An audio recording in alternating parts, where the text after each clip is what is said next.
The rain hammered against the cracked windows the night everything changed, the night a desperate single father opened his worn wooden door and unknowingly welcomed a millionaire's daughter into his tiny, struggling world. The house smelled faintly of old books and dish soap, a place built more on effort than money, a place where broken things were fixed with hope instead of tools. And as the shivering girls stepped inside, clutching a soaked backpack, neither of them could have imagined how deeply their lives were about to intertwine, how pain and kindness would blend into something life-altering. Before we move forward, if you believe in kindness, second chances, and humanity, please like, comment, share, and subscribe to Soul Tale. It truly supports the stories we bring to life.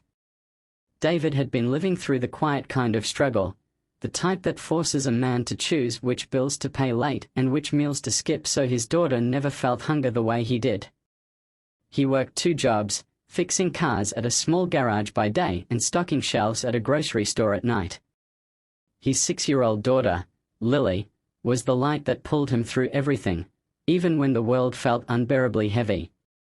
Their home was a 2-bedroom house that had aged faster than he had, and the second room had been empty since his divorce, collecting dust and memories he tried to forget. When he saw the online listing for a student looking for a cheap place to stay near the college, he hesitated for hours. But the overdue utility bills stared back at him, and reality left him no choice. Her name was Aria, a 19-year-old college freshman with quiet eyes and a gentle presence. She didn't act like someone born into wealth, and David, busy counting every rupee in his wallet, never imagined she came from a world where cars cost more than his entire house. She arrived with just a small suitcase, wearing simple clothes and a tired expression that suggested she hadn't slept in days. David welcomed her with polite caution, and Lily, with her usual innocence, immediately hugged Aria's leg as though she had known her forever. That simple gesture softened something inside Aria's chest, something she hadn't realized had been hurting for so long. Aria had left her mansion-like home not because she had to, but because she was suffocating. Expectations, control, and constant pressure from her father, one of the wealthiest businessmen in the city, made her feel like an accessory, not a person. At David's house, the chipped paint, creaking floors, and warm smiles felt more like home than any of the rooms in her family's mansion. In the first few weeks, Aria kept mostly to herself, studying in the evenings and working part-time at a cafe to avoid touching the money her father tried to control her with. But she watched the way David did everything for Lily, how he braided her hair in the morning, how he warmed her milk at night, how he worked until exhaustion yet still smiled for his little girl. She noticed how his hands were always rough, not from age but from sacrifice. And slowly, without intending to, Aria found herself drawn into their quiet little family. She would help Lily with homework, teach her simple crafts, even slip a few treats into her lunchbox. David noticed the change in his daughter's laughter, the lightness in the house that had felt empty for years, but he never asked why. He simply felt grateful. Yet hardship doesn't loosen its grip easily. One month, David's car broke down, leaving him unable to reach his night job.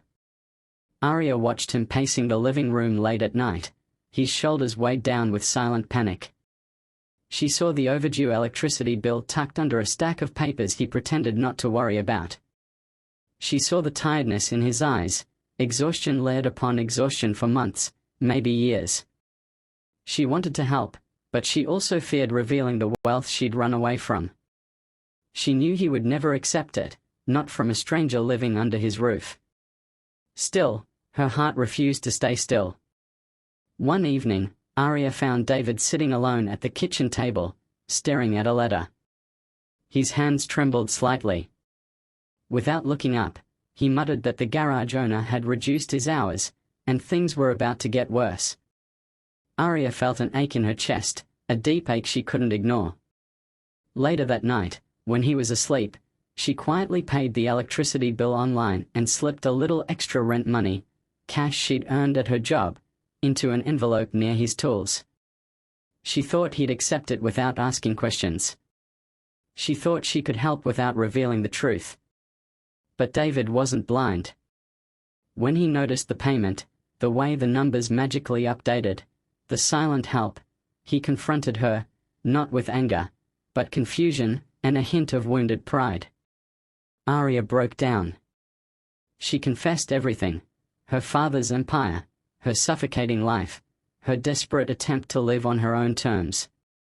She cried as she admitted she had only wanted to help because he had shown her what real family looked like. David listened in silence, torn between gratitude and disbelief. His voice cracked when he told her that her help wasn't wrong, it was her kindness he didn't know how to accept. In that moment, the distance between them dissolved. Days later, trouble arrived in the form of her father's chauffeur, who came searching for Aria.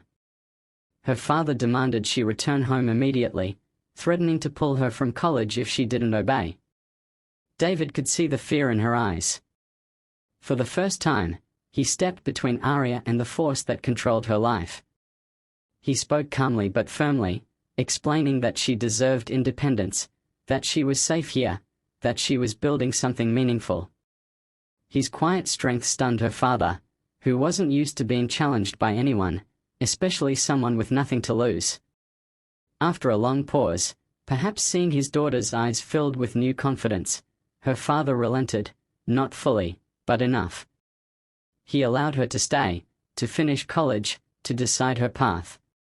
From that day on, Aria became more than a tenant. She became family. She helped rebuild the broken parts of David's world, not with money, but with presence, with care, with small acts of support that made life easier. And in return, David and Lily gave her something she had never felt: belonging.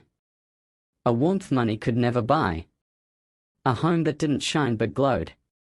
Months later, when winter arrived and their little house felt a bit warmer than the year before, Aria realized she had healed in a place that was held together not by wealth, but by love, effort, and imperfect people trying their best. She stayed because she wanted to, because she had grown roots in a place she once expected to pass through. Her life changed not from luxury, but from kindness. If this story touched your heart, please like, comment, share, and subscribe to Soul Tale. It truly encourages us to bring more emotional stories to you. Special request: comment below what part of the story moved you the most.